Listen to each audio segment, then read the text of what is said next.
Muy buenas tardes, Miss Maribel. Buenas tardes, compañeros. El día de hoy les vamos a explicar acerca de la práctica número 4. En la práctica se hablará acerca de los estudios de las especies bacterianas y medios de cultivo. Nuestros integrantes somos Coica Lobato Mercedes, Gómez Pino Carla, Inga Zapata Cari, Yáñez Neira Margarita y el que nos habla Rojas Rengifo Daisy Fiorella. Siguiente. En nuestra agenda de hoy les hablaremos acerca de los estudios de las especies bacterianas y medios de cultivo. Hablaremos de la introducción, competencias, materiales, equipos, reactivos, procedimientos, cuestionario y bibliografía. Siguiente. Número 1. Introducción y competencia. Les hablaré yo. Siguiente. En lo que es la introducción, vamos a encontrar acerca de las bacterias que deben ser cultivadas en los medios correspondientes del laboratorio para caracterizar su crecimiento. Según a ello, vamos a hacer lo que es la identificación y determinar sus actividades metabólicas. El objetivo es conocer las diferencias técnicas de aislamiento en medios de cultivo sólido para la obtención de cultivos puros de las bacterias. Daremos a conocer los medios de cultivo y de uso general diferenciales y selectivos. Siguiente. En lo que es competencia, van a existir muchas clasificaciones de los medios de cultivo, según la consistencia, según la composición, según las sustancias inhibitorias, según los nutrientes. Utilizaremos acá lo que es el agar McConkey, agar Vogel-Johnson, agar sangre, agar BHI, agar Bayer-Parker, agar chocolate, agar sauerkraut, caldo tetrationato, caldo selenito, agar MB, agar SS, agar manitol sal, agar BCIE, caldo S, agar TCBS. Como podrán ver, acá tenemos los diferentes tipos de muestras que vamos a utilizar y bueno, y la forma de cómo uno puede hacer lo que es las clasificaciones, ¿no?, de los cultivos. Siguiente, por favor. A continuación, nuestra compañera Margarita les va a explicar acerca de los materiales que se usan en los laboratorios. Buenas tardes, mi nombre es Margarita. Siguiente, por favor. Hablaremos un poco sobre las diferencias entre materiales y equipos.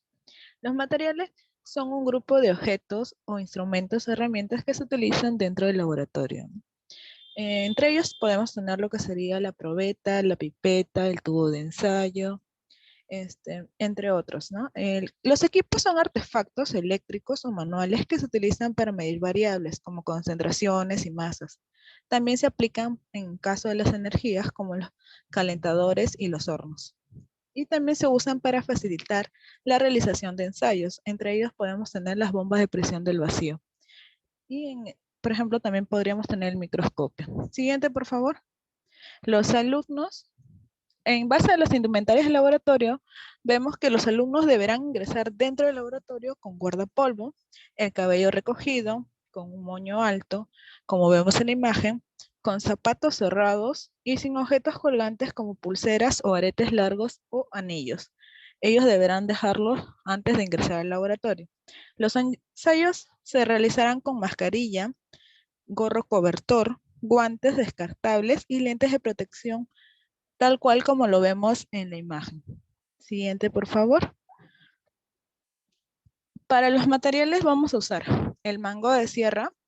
El mango de sierra es un instrumento utilizado en el cultivo de microorganismos para trasvasar y ser tomado una solución madre a un nuevo medio de cultivo. De esto usaremos 5 unidades. Siguiente, por favor. También tenemos el mechero de alcohol, el cual es un recipiente de vidrio en forma redondeada con el fondo plano. En su parte superior posee una saliente cilíndrica, por donde se enrosca el tubo metálico y en unos pocos milímetros de diámetro. En este usaremos 5 de ellos. Siguiente, por favor. También usaremos lo que es el tubo de ensayo. El tubo de ensayo es un material de vidrio de un laboratorio que consiste en un pequeño tubo cilíndrico de vidrio con un extremo abierto y el otro cerrado y redondeado. Se utiliza en los laboratorios para contener pequeñas muestras líquidas o sólidas. Usaremos uno de cada uno. En caso de la observación, con una cepa bacteriana gram positivo y otra con una cepa bacteriana gram negativo. Siguiente, por favor. También usaremos la placa de Petri. Esta usaremos 2 por mesa. ¿Qué es una placa de Petri? Es un recipiente redondo de cristal para que se pueda colocar sobre encima y cerrar el recipiente, aunque este no es una forma hermética. La observación es que debe estar esterilizado. Siguiente, por favor. A continuación le doy pase a mi compañera Carla Gómez. Buenas tardes, mis y compañeros. Voy a hablar sobre los equipos y reactivos. Entre los equipos que vamos a utilizar es la incubadora. Con este equipo vamos a garantizar el crecimiento y desarrollo adecuado de los microorganismos del cultivo, dándole un ambiente propicio para su crecimiento. La temperatura que generalmente vamos a utilizar es 37 grados centígrados y el periodo de tiempo es de 24 a 48 horas. Entre los cultivos que vamos a utilizar, el medio de cultivo, el primero que vamos a utilizar es la McConkey. En los ingredientes para uno hacer este tipo de agar, de este tipo de medio de cultivo, es el digerido de pancreático de gelatina, digerido pancreático de caseína, digerido péptido de tejido animal, la lactosa, mezcla de sales biliares, cloruro de sodio, agar, rojo neutro, cristal violeta y el agua destilada. Todos estos ingredientes los vamos a diluir y colocar en hervor, poner en hervor con el agua destilada. Posteriormente, en un autoclave para la esterilización a 121 grados centígrados durante 15 minutos. Solamente vamos a colocar en la placa de Petri 20 mililitros posterior a su enfriamiento de 45 a 50 grados. Otro ya manufacturado es por el laboratorio que conseguí de MDM Científica, donde utilizan sales biliares, colorante cristal, violeta, indicador rojo neutro, lactosa, pectona y cloruro de sodio. ¿Para qué utilizamos este medio de cultivo? Lo utilizamos para el aislamiento del bacilo gram negativo, fermentadores y no fermentadores de lactosa, precisamente lo que tenemos aquí. La mezcla de sales biliares y el cristal de violeta inhiben la producción, inhibe el crecimiento de los gram positivos. Por eso es selectivo, porque lo que nos interesa es que crezcan los gram negativos. Y estos dos químicos, estos dos productos, lo que van a hacer es la inhibición de los gram positivos, excepto los enterococcus y los estafilococcus. ¿Cómo vamos? ¿Qué esperamos? Bueno, aquellos gram negativos con lactosa positiva, es decir, fermentadora positiva, fermentadora de la lactosa, como el Escherichia coli, el Enterobacter y la Klebsiella, van a hacer que el medio de cultivo se torne en rojo. Los fermentadores negativos no fermentan la lactosa, como la Salmonella, el Proteus y la Shigella. El medio de cultivo se torna en amarillo. Otro medio de cultivo es el EMB, el agar con eosina y azul de metileno, también llamado E de eosina, A de azul y M metileno, EAM. Lo utilizamos para aislar de forma selectiva a los bacilos negativos. Este laboratorio británico utiliza la pectona, lactosa, sacarosa, fosfato dipotásico, eosina, azul de metilino y el agar. La eosina y el azul de metileno inhiben el desarrollo del gram positivo. Es por eso que este medio cultivo es selectivo. Ahora vamos a hablar del agar manitol salado. Este es selectivo para el Staphylococcus, solamente el Staphylococcus. ¿Por qué? Porque el cloruro de sodio, la concentración tan elevada del cloruro de sodio no es un ambiente propicio para además crecimiento para el crecimiento de los demás microorganismos. Solo el estafilococo puede vivir en un medio de tal concentración. En esto vamos a ver los fermentadores del manitol y los no fermentadores. Tenemos como aquí en el laboratorio británico la composición que es extracto de carne, pectona de carne, tripteína, manitol, cloruro de sodio, rojo de fenol y agar. Como verán, vamos a ver, disculpen, que el Staphylococcus aureus es un fermentador de manitol, tornando en amarillo el medio de cultivo. El Staphylococcus epidermis es un no fermentador del manitol, tornando el medio de cultivo en rojo.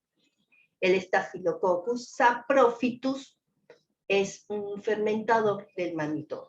Como verán, torna el medio de cultivo en amarillo.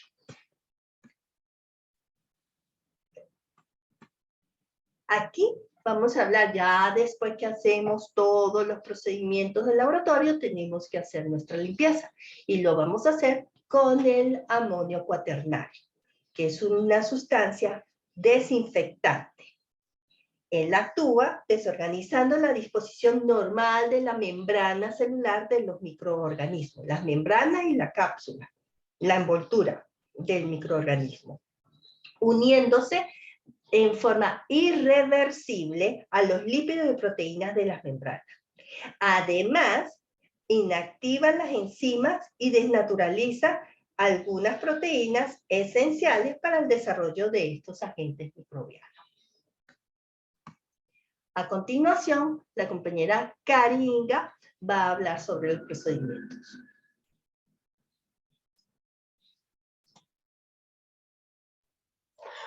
Buenas tardes, Miss. Buenas tardes, compañeros. Yo les voy a hablar sobre los procedimientos. Para esto cabe recalcar que la efectividad de un laboratorio microbiológico y el éxito de los procedimientos dependen en gran medida del modo de obtención, transporte, rapidez y oportunidad con que las muestras llegan al laboratorio. Estos procedimientos son prioridad para que el laboratorio contribuya eficientemente en el diagnóstico. Es por ello que todos los miembros del equipo que están involucrados deben entender la naturaleza crítica de mantener la calidad de la muestra durante todo el proceso. Primero, recogida de transporte y procesamiento general de las muestras en el laboratorio de microbiología. Esto se hace al momento de la obtención de la muestra para el hemocultivo. Es justo antes del pico más alto de fiebre. Sin embargo, esta situación ideal no es tan frecuente. Alternativamente, las muestras pueden obtenerse de acuerdo con el caso. Por ejemplo, las bacteriemias continuas en cualquier momento. Las bacteriemias intermitentes 1 hora antes del pico más alto de fiebre. La brucelosis, el número de cultivos de sangre en adultos. Se debe tomar 2 o 3 muestras de lugares diferentes en un lapso de 10 minutos. Obtener 3 muestras de 3 lugares diferentes si el cultivo es negativo. Obtener 3 muestras más. En fiebre de origen desconocido, obtener 2 o 3 muestras de lugares diferentes con diferencia de 1 o 2 horas entre una y otra muestra. Con esto llegamos a la conclusión que parte importante de la actividad de un laboratorio de microbiología consiste en la detección de anticuerpos, antígenos y ácidos nucleicos en diversas muestras, ya sea a través de la sangre, líquidos estériles, orina, etc. Y también las técnicas que resultan muy útiles en el diagnóstico precoz de las determinadas enfermedades infecciosas. 2 consideraciones clínicas. Es el primer paso del diagnóstico microbiológico. Comienza con la obtención de la muestra adecuada. Para ello es preciso conocer los posibles agentes etiológicos de las enfermedades infecciosas y los mecanismos patógenos de las mismas.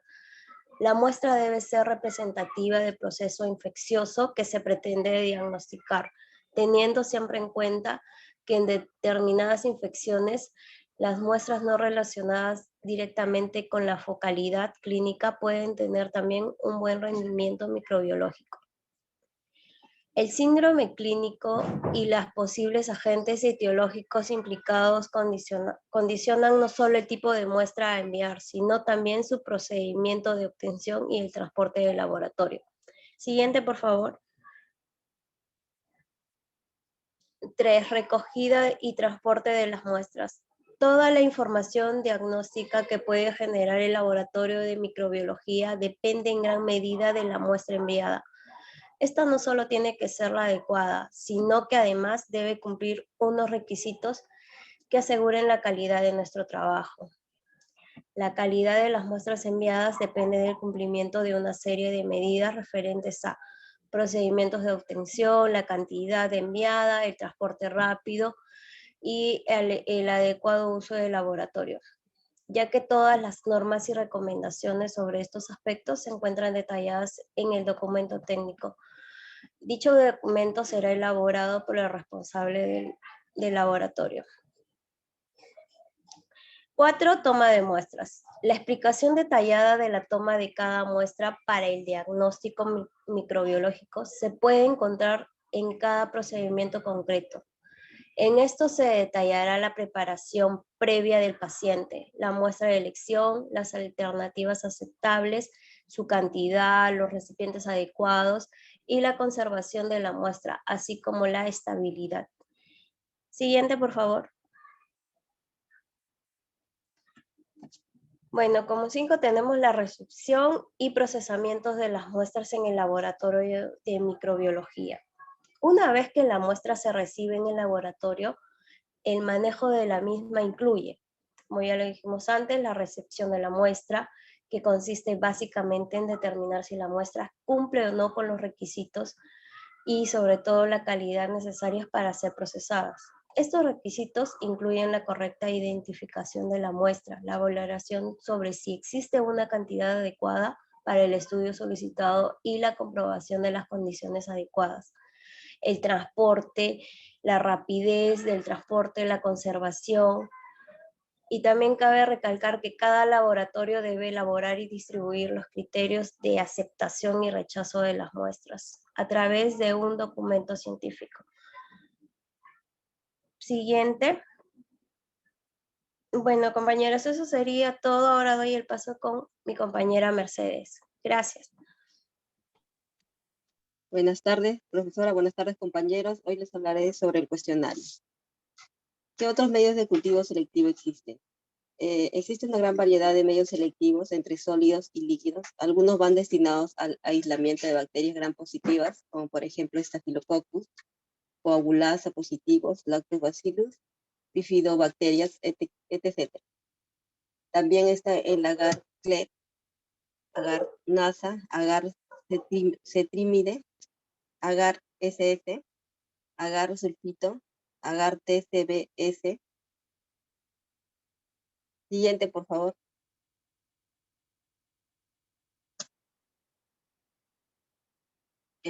También está agar-CLEP, agar-NASA, agar-cetrimide, agar-sulfito bismuto. Siguiente.